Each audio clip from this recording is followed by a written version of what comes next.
Hello. Yes, I'm Kuldeep Dave, Assistant Professor Electrical.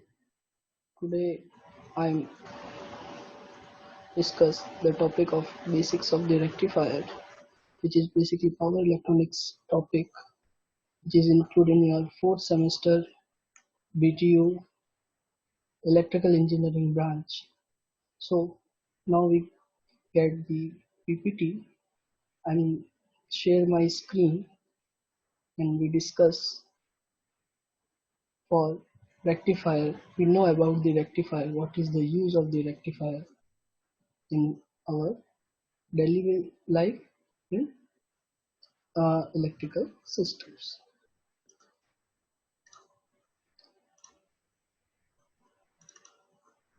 So that is my brief introduction. Uh,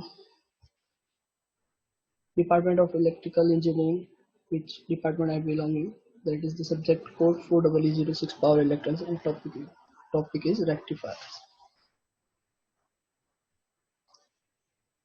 Next slide, that is the introduction of the rectifier. What is the rectifier? Rectifier होता क्या है, कैसे उसका use करते हैं, rectifier कहते किसको है, ये सारी बात जनरली हमारे माइंड में आती है.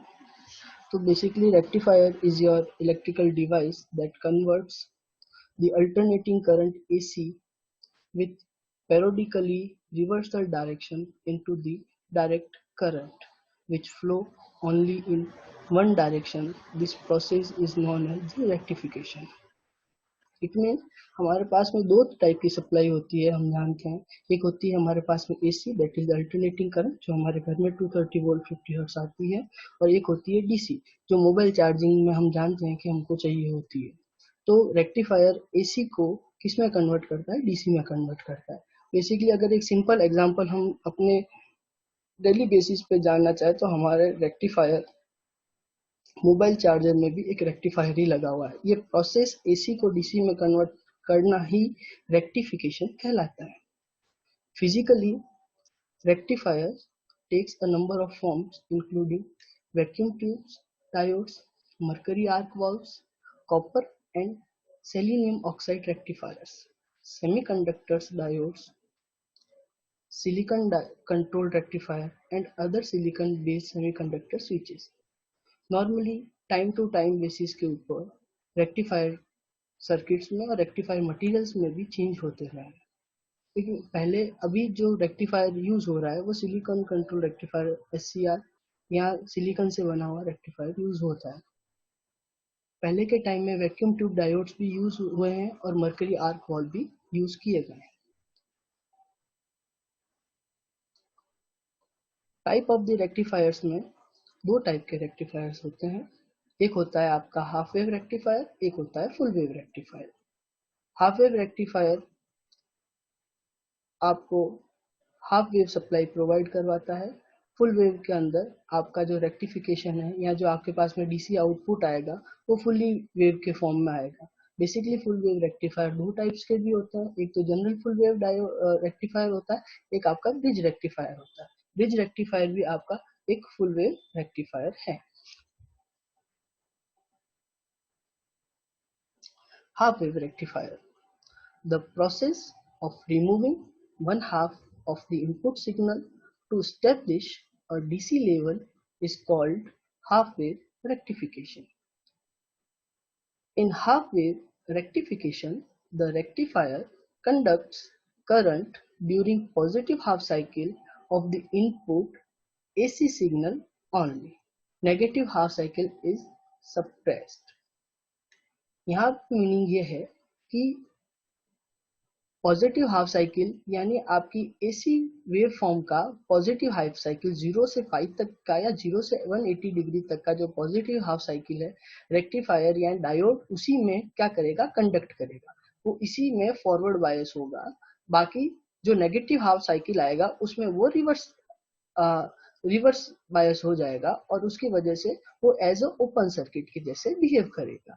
In a half wave rectification, the rectifier conducts current during positive, वो केवल पॉजिटिव हाफ साइकिल में करंट को यानी शॉर्ट सर्किट होगा और करंट को फ्लो करवाएगा सर्किट में। नेगेटिव हाफ साइकिल में उससे जीरो करंट क्या होगी, फ्लो होगी। Next slide, that is our figure और circuit diagram of the half wave rectifier. यहाँ पर जैसे दिखाया गया है, एक एसी सप्लाई है, ये एसी सप्लाई आपकी 230 वोल्ट 50 हर्ट्ज सिंगल फेज है और उसको एक ट्रांसफार्मर के अंदर दिया गया है। ये ट्रांसफार्मर 12012 808 या हमारी रिक्वायरमेंट के अकॉर्डिंग 24024 का भी हो सकता है। That is the AC supply and एक प्राइमरी है ट्रांसफार्मर की, दूसरी आपकी ट्रांसफार्मर की सेकेंडरी है। ट्रांसफार्मर की सेकेंडरी के ऊपर जो हमको वोल्टेज मिल रहा है that is your we input voltage. उसके बाद में एक करंट आई उस सर्किट में हो रही है फ्लो, जैसा कि इसमें दिखाया गया है, ये करंट आई फ्लो हो रही है और ये एक डायोड है। ये डायोड जब पॉजिटिव हाफ साइकिल आएगा तब कंडक्ट करेगा, जिस समय नेगेटिव हाफ साइकिल आएगा उस केस में ये डायोड ओपन सर्किट के जैसे बिहेव करेगा। It is RL, RL is your load resistance और उसके अक्रॉस में हमको जो वोल्टेज मिल रहा है that is the V output voltage. So यहाँ पर दो वेवफॉर्म शो कर रखी है, that is the V input voltage and V output voltage. Figure first और फिगर सेकंड को हम देखेंगे तो हमारे पास में जो जीरो साइनोसोडल जो वेवफॉर्म हमको दिख रही है दैट इज अवर VAC, यानी जो यहाँ पर AC सप्लाई में जो हमको वेव फॉर्म दे रखी है या इनपुट के अंदर जो वेव फॉर्म आती है ये वो वेव फॉर्म है। इस डायमेंशन की वेव फॉर्म हमको मिलती है, that is the T, that is the time period और दैट इज द एम्पलीट्यूड। ये जो इसका पीक वैल्यू है दैट इज द VM। 0 से पाई, पाई से 2 पाई, यानी इसका पूरा एक साइकिल 0 से 2 पाई पे क्या होता है, कंप्लीट होता है, जिसको कैपिटल T यानी टाइम कहते हैं। और ये जितना मैक्सिमम और जितने टाइम के अंदर ये कंप्लीट होता है वो उसकी फ्रीक्वेंसी भी बनती है। ये है आपका V आउटपुट। अब ये ऐसा इनपुट देने पर आपको इस सर्किट से ये आउटपुट मिलेगा। कैसे मिला अपन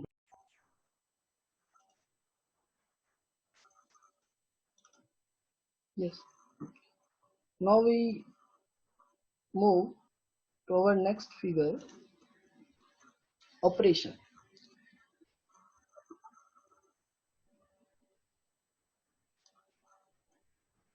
AC voltage across secondary terminal AB changes its polarity after each half cycle.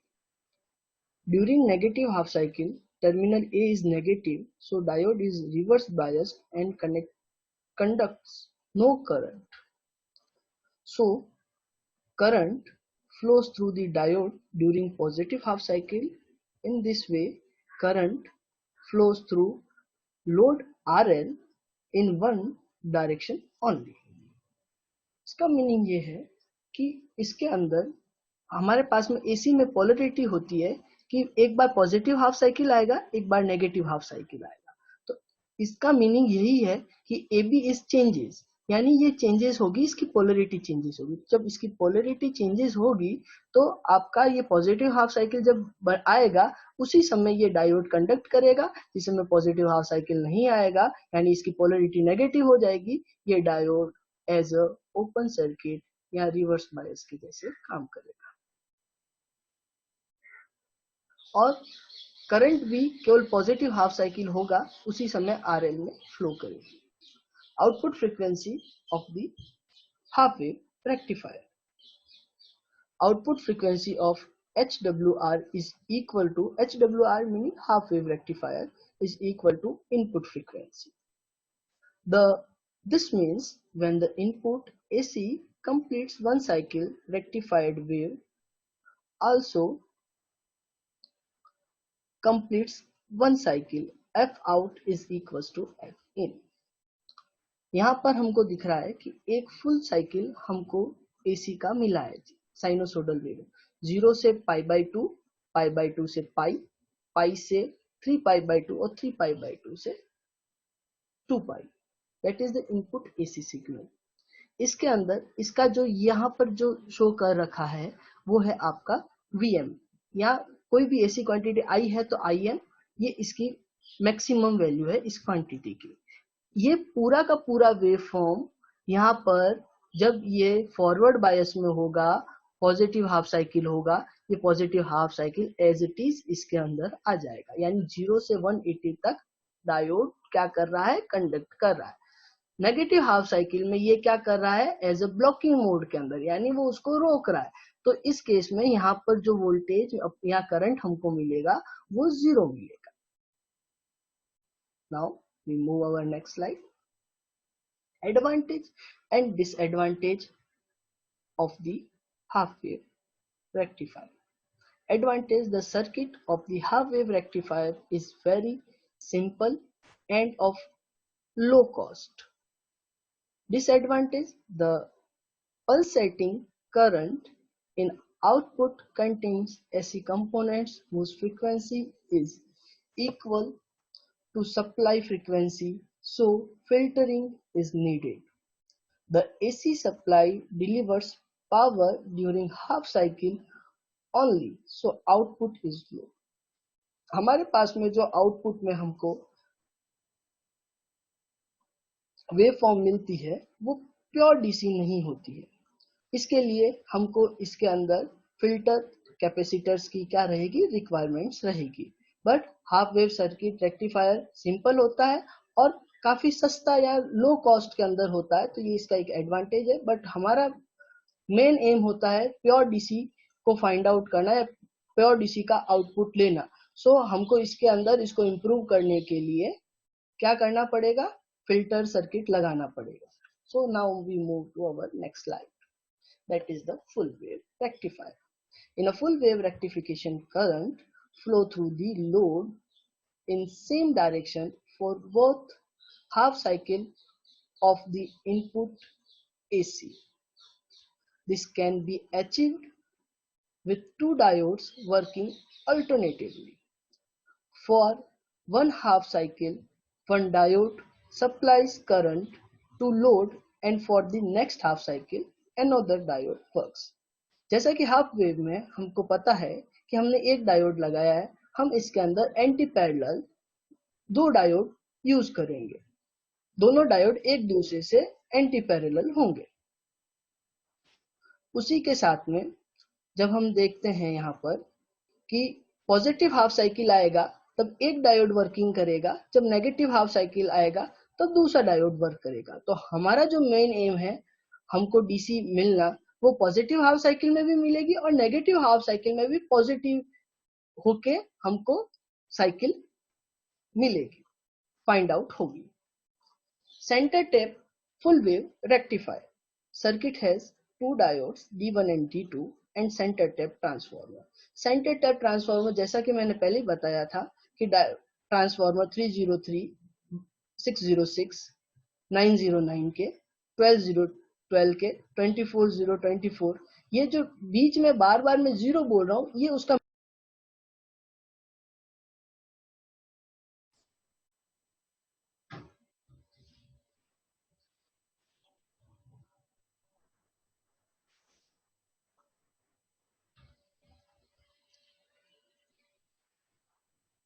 now this is the diagram of the full wave rectifier. This is the center tap, it is the zero position. जैसा कि मैंने पहले ही बोला है 12-0-12, ये zero का meaning centre से है। ये आपका एक एसी सप्लाई का सिस्टम प्राइमरी हो गई, ये आपकी सेकेंडरी हो गई। पॉजिटिव हाफ साइकिल में आपका ये D1 कंडक्ट करेगा और ये वेव फॉर्म आपको मिलेगी। सेकेंड नेगेटिव हाफ साइकिल जैसे ही आएगा तब D2 कंडक्ट करेगा और करंट इस डायरेक्शन में फ्लो होगी। जब D2 कर अगेन एक साइकिल पॉजिटिव हाफ साइकिल आएगा तब D1 कंडक्ट करेगा, अगेन D2 कंडक्ट करेगा। तो ये आपको जो साइकिल मिलनी है, भी आउटपुट जो मिल रहा है वो किसकी वजह से मिल रहा है, आपको full wave centre tap bridge rectifier की वजह से मिल रहा है। उस केस में हाफ वेव के केस में RL पैरेलल कनेक्टेड था, इसके अंदर ये सेंटर टैप के साथ में कनेक्टेड है। Full wave bridge rectifier. The full wave bridge rectifier, four diodes are arranged in the form of a bridge. The main advantage of this bridge circuit is does not require a special center tap transformer. The single secondary winding is connected to one side of the diode bridge network and the load to the other side. जैसा कि हमको full wave rectifier के अंदर एक centre tap transformer की जरूरत थी, एक ब्रिज रेक्टिफायर में उसकी रिक्वायरमेंट नहीं होती। इसमें नंबर ऑफ डायोड्स की रिक्वायरमेंट फुल वेव डायोड की बिहाफ पे 2 ज्यादा की रहती है। इसमें 4 डायोड्स यूज होते हैं। Now it is figure. एक ट्रांसफार्मर लगा हुआ है जिसकी प्राइमरी में एसी सप्लाई दी जा रही है। बीच में जो डबल स्लाइड की लाइंस शो कर रखी है वो आपकी उस ट्रांसफार्मर की कोर है जहां पर वाइंडिंग लगी हुई होती है, दैट इज द सेकेंडरी। और इसके अंदर M E N F A और बी पॉइंट से शो कर रखा है। D1 और D4 एक दूसरे से पैरेलली कनेक्टेड है और D3 और D2 एक दूसरे से पैरेलली कनेक्टेड है। इसमें देखेंगे कि ये कंडक्ट कैसे करता है। जब पॉजिटिव हाफ साइकिल M पर आता है, यानी पॉजिटिव हाफ साइकिल यानी पॉजिटिव M पर रहता है, तब करंट E से होते हुए D1 और D3 की तरफ जाती है। क्योंकि D3 उस करंट या वोल्टेज के लिए आपका रिवर्स बायस्ड है और D1 फॉरवर्ड बायस है, सो करंट फ्लो करेगी कहां से? D1 से। इट्स मीन D1 कंडक्ट होने के बाद में आपका सर्किट के अंदर जाएगा रेजिस्टेंस के अंदर करंट A to B और उसके बाद में अगेन D4 कंडक्ट करेगा और वापस करंट जाएगी आपकी कहां पर? ट्रांसफार्मर के अंदर। नेक्स्ट सेकेंड हाफ साइकिल आएगा आपका जिस समय D3 और D2 कंडक्ट करेंगे और ये पूरा फुल वेव वर्किंग में आएगा। Now output frequency of full wave rectifier. Output frequency of FWR मतलब full wave rectifier is equal to double of the input frequency. क्योंकि हमने देखा है कि वो 2 बार 2 डायोड से क्या करता है? वर्किंग में आता है। This means when input AC completes on one cycle, rectified wave completes 2 cycle। यानी आउटपुट के अंदर हमको बेसिकली 2 साइकिल्स यानी डबल मिलता है किसके अंदर? ब्रिज रेक्टिफायर के अंदर। Advantages and disadvantages. Advantages is a need for centre tap transformer is eliminate, यानी हमने सेंटर टैप ट्रांसफार्मर को क्या कर दिया? एलिमिनेट कर दिया। हमको सिंपल ट्रांसफार्मर से भी हमारा काम चल सकता है। Output is twice then that of the centre tap. Centre tap से हमको जो आउटपुट भी मिल रहा है वो क्या मिल रहा है? ज्यादा मिल रहा है या डबल मिल रहा है। Disadvantage, requirement of the 4 diodes. हमको 2 डायोड्स की रिक्वायरमेंट ज्यादा रहती है फुल वेव डायोड से, और internal resistance voltage drop is twice then that of the centre tap transformer. जैसा कि अगर एलिमेंट्स ज्यादा लगे हैं तो उसके साथ में रेजिस्टेंस की वजह से वोल्टेज ड्रॉपेज भी उसमें ज्यादा होगा।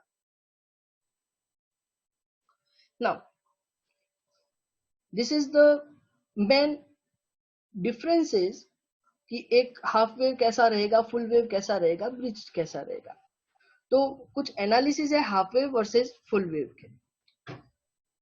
Number of diodes half wave में 1 काम आ सकता है, फुल वेव में 2 काम आएंगे, ब्रिज में 4 डायोड्स काम में आएंगे। मैक्सिमम एफिशिएंसी हाफ वेव की 40.6% रहती है। फुल वेव में वो एफिशिएंसी इंक्रीज होके 81.2% हो जाती है। ब्रिज में वो एफिशिएंसी इंक्रीज होके 81.2% हो जाती है। VDC एंड DC में output voltage at the condition of the no load क्या रहेगा? That is the VM, that is the V maximum value upon pi.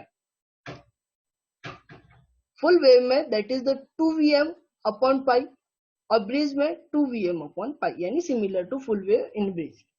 Average current in a diode. Average current in a diode की अगर अपन बात करेंगे तो average current रहेगी जितना input दिया है उसके बेसिस पे जितना लोड रहेगा, that is the IDC. Full wave में हो जाएगी आईडीसी बाई 2 और ब्रिज में भी रहेगी आईडीसी बाई 2। रिपल फैक्टर रहेगा आपका 1.21, इसमें रहेगा 0.48 और इसमें रहेगा 0.48। जैसा कि सारा शो हो रखा है, फॉर्म फैक्टर और पीक फैक्टर जिसको केपी और केएफ से डिनोट करते हैं, जो आपके बेसिक सर्किट्स में क्लियर हो रखा होगा। This is my for any query mail to me on apelec@mitsjardan.ac.in. That is my official college mail ID. You can contact me, share your views, and tell me if you have any problem regarding to this lecture. Thank you, all of you.